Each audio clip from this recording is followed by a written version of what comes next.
పిల్లలు బాగున్నారా? 10వ తరగతి పరీక్షలకు సన్నద్ధమవుతున్నారు కదా.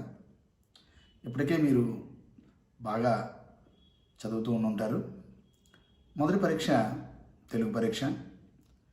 తెలుగు పరీక్షని బాగా రాస్తే తదుపరి జరగబోయే అన్ని పరీక్షల్లో కూడా బాగా రాస్తాము అనేటువంటి ఒక ఆత్మవిశ్వాసం మనకి కలుగుతుంది. ఇది ప్రారంభం కనుక ఈ పరీక్షను ఎంత బాగా రాస్తే తర్వాత పరీక్షలు కూడా అంత ఆత్మవిశ్వాసంతో మీరు ఎదుర్కోగలరు. అయితే ఈ పరీక్షలో మనం ఎలా రాయాలి, ఎంత బాగా రాయాలి, ఏ విషయాల మీద ఎక్కువ దృష్టి పెట్టాలి, ఇవన్నిటినీ కూడా మనం ఈ వీడియోలో చూద్దాం. ప్రథమ భాష తెలుగు ప్రశ్నపత్రాన్ని ఒకసారి పరిశీలిద్దాం. ప్రశ్నపత్రానికి మొత్తం మార్కులు 100. రాయడానికి కేటాయించిన సమయం 3 గంటల 15 నిమిషాలు. అయితే ఈ 15 నిమిషాల్లోని మనం ప్రశ్నపత్రాన్ని సంపూర్ణంగా చదువుకొని 3 గంటల్లో రాయవలసి ఉంటుంది.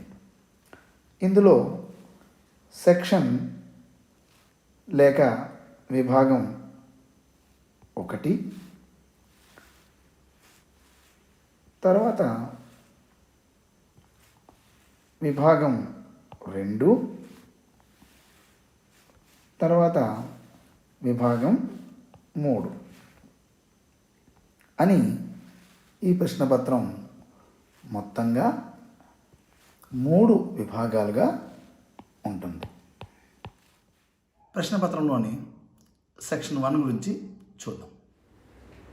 విభాగం 1లో ప్రశ్నల సంఖ్య 1, 2. 1వ ప్రశ్నగా ప్రతిపదార్థం రాయడం 8 మార్కులు. 2వ ప్రశ్నగా పద్యపూరణ భావాలు రాయడం 8 మార్కులు. వీటికి సంబంధించి మనం మాతృభావన పాఠంలో ఉన్నటువంటి 4 పద్యాలు, వెన్నెల పాఠంలో ఉన్నటువంటి 3 పద్యాలు, సముద్ర లంఘనం పాఠంలో ఉన్నటువంటి 1 పద్యం, భిక్ష ఉన్నటువంటి పాఠంలో 3 పద్యాలు.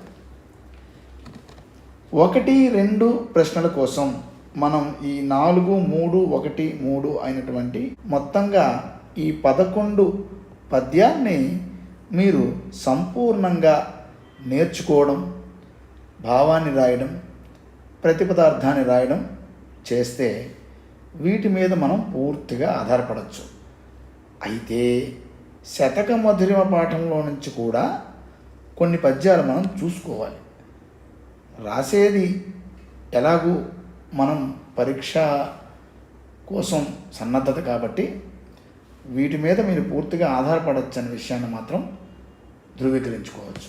ప్రశ్న సంఖ్య 3, దీనికి కూడా 8 మార్కులే. ఉపవాచకం రామాయణంలోని బాల అయోధ్యకాండలం నుంచి సంఘటనా క్రమాన్ని రాయడానికి ప్రశ్నలు వస్తాయి. ఈ 2 కాండల్లోని విశేషంగా జరిగినటువంటి సంఘటనలు గుర్తుపెట్టుకుంటే ఈ విభాగాన్ని మనం బాగా రాయొచ్చు. అంటే వాటిని మరోసారి చదువుకోవడం తప్పనిసరి. ఇక ప్రశ్న సంఖ్య 4, దీనికి కూడా 8 మార్కులు. అపరిచిత గద్యానికి ఇచ్చిన ప్రశ్నలకు జవాబులు రాయడం. దీనికి సంబంధించి ఇవ్వబడినటువంటి పేరాను క్షుణ్ణంగా చదివి జవాబు రాయడం మినహా మనకి వేరే ప్రత్యామ్నాయం లేదు. చిన్న తరగతుల నుంచి కూడా మనం ఈ ప్రాక్టీస్లో ఉన్నాం కాబట్టి ఇందుకు మనం పెద్దగా కష్టపడే అవసరము లేదు. కాబట్టి చాలా సులువుగా దీంట్లోంచి మనం 8 మార్కుల్ని సంపాదించుకోవచ్చు. ఇక్కడితో ఈ విభాగం పూర్తవుతుంది. సెక్షన్ 2లోని ఇచ్చే ప్రశ్నల గురించి ఇప్పుడు చూద్దాం. విభాగం 2లో ప్రశ్న సంఖ్య 5. దీనికి 4 మార్కులు. కవి పరిచయం పద్య భాగం నుండి మాత్రమే ప్రశ్నలు ఇస్తారు. ఇందులో మాతృభావన, వెన్నెల, సముద్ర లంఘనం, భిక్ష పాఠ్యాంశాల కవుల గురించి పునశ్చరణ చేసుకుంటే సరిపోతుంది. ప్రశ్న సంఖ్య 6, మార్కులు 4. దీంట్లో ప్రక్రియ లేక నేపథ్యం నుంచి, అది కూడా గద్య భాగం నుండి మాత్రమే ప్రశ్నలు ఇస్తారు. దీనికి సంబంధించి జానపదుని జాబు లేఖ ప్రక్రియ, మా ప్రయత్నంలో పీఠిక ప్రక్రియ, గోరంత దీపాలు కథ కథానిక ప్రక్రియల గురించి మనం క్షుణ్ణంగా చదువుకుంటే చక్కగా ఈ 4 మార్కుల్ని మనం సంపాదించుకోవచ్చు. ప్రశ్న సంఖ్య 7, రామాయణంలోని పాత్ర స్వభావాన్ని వివరించడం అనేది ఈ ప్రశ్నలోని వస్తుంది. దీనికి సంబంధించి అనేక పాత్రలు మనకు ఉన్న రామాయణంలో దశరథుడు, శ్రీరాముడు, లక్ష్మణుడు, కైకేయి, భరతుడు, మంథర, హనుమంతుని పాత్ర స్వభావాలను చదువుకుంటే పరీక్షల వరకు మనకు సరిపోతుంది. ప్రశ్న సంఖ్య 8, దీనికి 8 మార్కులు. గద్య భాగంలో నుంచి మాత్రమే అంతర్గత ఎంపిక కింద, అంటే చాయిస్ కింద 2 ప్రశ్నలు ఇవ్వడం జరుగుతుంది. వీటికి సంబంధించి గత పరీక్షా పత్రాలను పరిశీలిస్తే ముఖ్యంగా వచ్చినటువంటి ప్రశ్నల్ని మనం చూద్దాం. పల్లెటూళ్ళు ప్రశాంత జీవిత సౌఖ్యానికి పుట్టినిల్లు, దీన్ని సమర్థిస్తూ రాయండి. గోరంత దీపాలు కథానికలో వృద్ధునికి ప్రయోజకుడైన యువకునికి మధ్య ఉన్న సంబంధాన్ని సొంత మాటల్లో వివరించండి. శిశువుల పెంపకంలో పక్షులకు మానవులకు ఉన్న సామ్యాలను రాయండి. ప్రశ్న అడగడంలో చిన్న చిన్న వాక్య నిర్మాణాల్లో మార్పులు ఉంటే ఉండొచ్చు, కానీ స్థూలంగా ఈ 3 ప్రశ్నలు అనేక సార్లు ప్రశ్నపత్రాల్లో కనిపించడం వలన ఈ 3 మనకి ఆధారపడదగ్గ ప్రశ్నలుగా మారిపోయాయి. ఇక్కడ మనం సులువుగా 8 మార్కుల్ని సాధించేయచ్చు. ప్రశ్న సంఖ్య 9, దీనికి కూడా 8 మార్కులు. రామాయణం నుంచి అంతర్గత ఎంపిక కింద 2 ప్రశ్నలు అడగడం జరుగుతుంది. వీటికి సంబంధించి గత ప్రశ్న పత్రాలను పరిశీలిస్తే రామాయణ ప్రాశస్త్యాన్ని వివరించండి లేదా రామాయణం గొప్పతనాన్ని మీ సొంత మాటల్లో రాయండి అంటూ ఇచ్చే ఈ ప్రశ్న అనేక సార్లు ప్రశ్నపత్రాల్లో చోటు చేసుకుంది. శ్రీరాముడు వనవాసానికి వెళ్ళడానికి గల కారణం ఏమిటి? సీతాన్వేషణ వృత్తాంతాన్ని వివరించండి.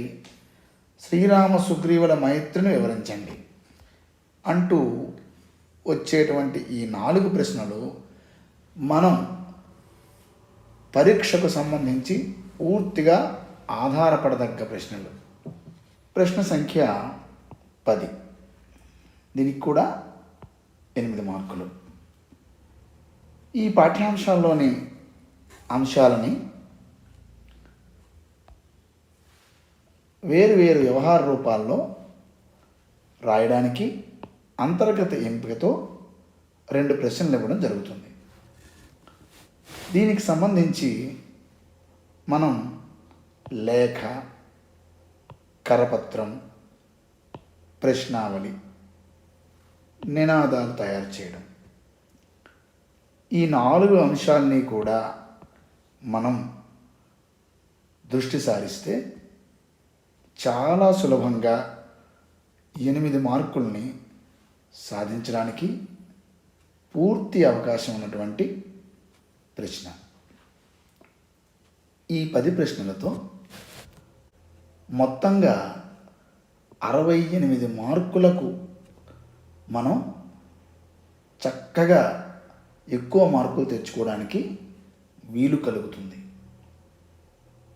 పైన చెప్పిన అన్ని అంశాలను పునశ్చరణ చేసుకుంటే ఈ 68 మార్కులు సాధించడం చాలా సులభం. ఇప్పుడు సెక్షన్ 3లోని భాషాంశాల మీద ఇచ్చేటువంటి ప్రశ్నల్ని ఒకసారి పరిశీలిద్దాం. ఇక చివరిదైన 3వ విభాగం భాషాంశాలు.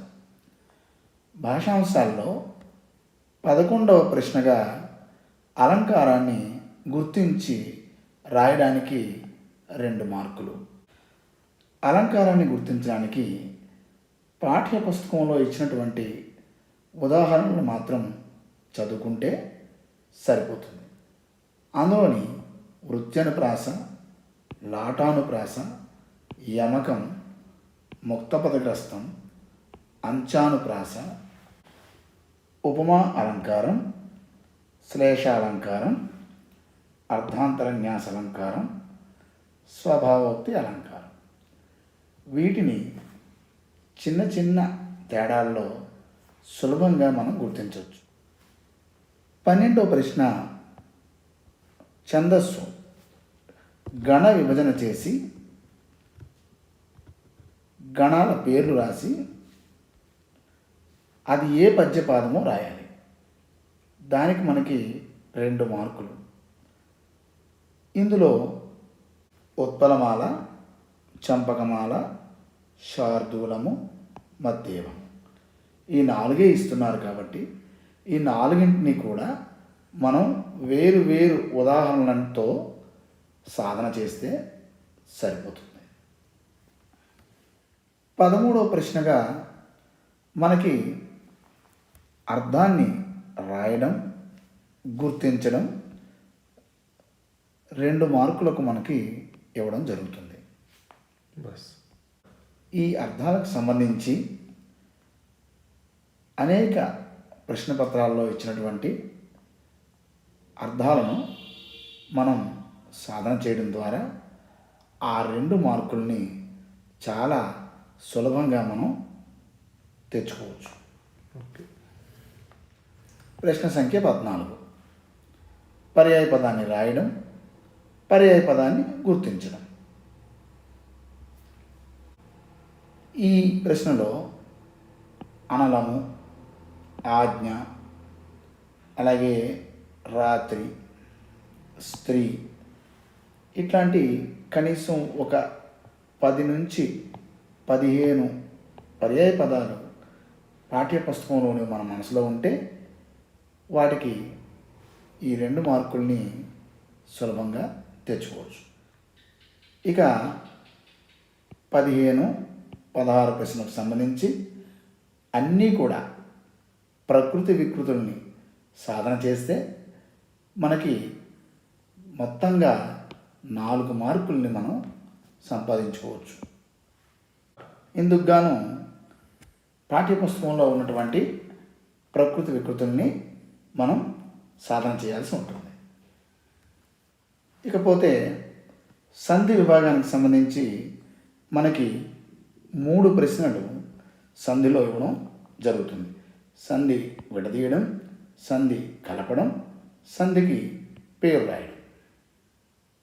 వీటిల్లో ప్రధానంగా సవర్ణ దీర్ఘ సంధి, గుణసంధి, యణాదేశ సంధి, వృద్ధి సంధి, విసర్గ సంధి, అత్వసంధి, ఉత్వసంధి, త్రిక సంధి, పుంపాదేశ సంధి,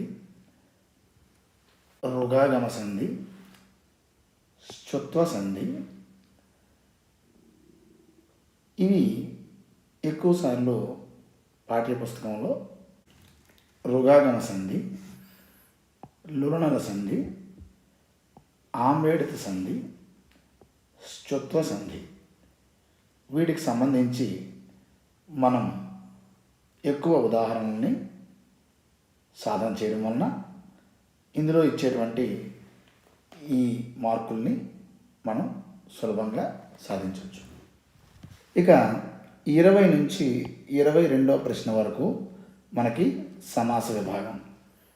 ఇందులో సమాసానికి విగ్రహవాక్యం తయారు చేయడం, సమాసానికి పేరు రాయడం, సమాసానికి గుర్తించడం.